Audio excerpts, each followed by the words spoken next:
Well, that was probably the longest trip in my life, that 3-hour ride home. I think I was more depressed than he was.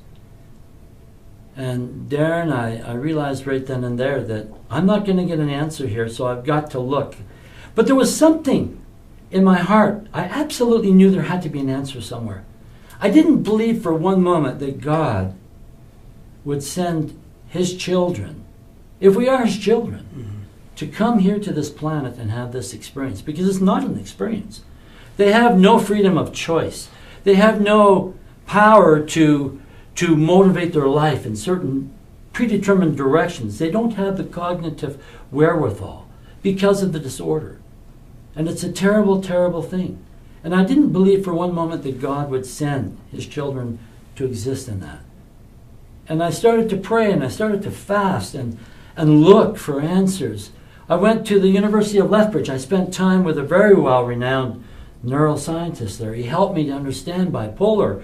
He gave me a book called Fundamentals of Human Neuropsychology. He wrote the book. It's used in many, many, many universities at the beginner level of the practice or the education of psychiatry. And so I looked everywhere that I could for answers. I spoke to people everywhere, people on the street, people that I knew. Do you know anything about bipolar? Oh yeah, my Aunt Sally, she had bipolar. Well, how's she doing? In the hopes that I would hear some story where somehow they found an answer. And you'd hear things like, well, you know, she passed away about 5 years ago in the institution because the medications took out her liver and there was nothing they could do. And I heard story after story after story that never showed any positive gain against this. And so I started searching. I went on a quest. There had to be an answer. I knew in my heart, in the heart of all hearts, that somewhere, somehow, there had to be something that would bring this young man around, that would give my daughter the experience of being a wife and a mother and raising this little boy instead of having to be cared for 24/7. Having to have adult supervision to watch over her instead of the other way around. Wow. And eventually people started to come into my life. They started to bring little pieces of the puzzle. And I remember talking to a man one day named David. And I was walking down the hall one day with him. Both of us were working for a property management group. And he was the owner's liaison. And I remember telling him about what we had gone through, how bad this thing had been. And he said, you know, Tony, I don't know a whole lot about mental disorders. He said, my family's always been okay, my wife's all right, never experienced it in our home.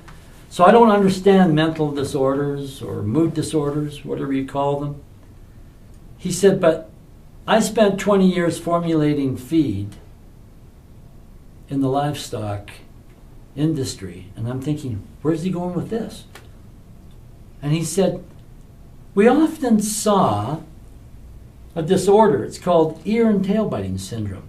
And what happens is these animals become hyper irritable. And when he said that, I thought, wow, that's like my son. And they become aggressive.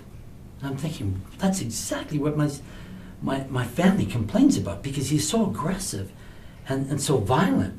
And he said they become hyper irritable to the point where they actually rip off an ear or tear off a tail and tear out a piece of the flank. And if we didn't pen them away from one another, we had a fatality.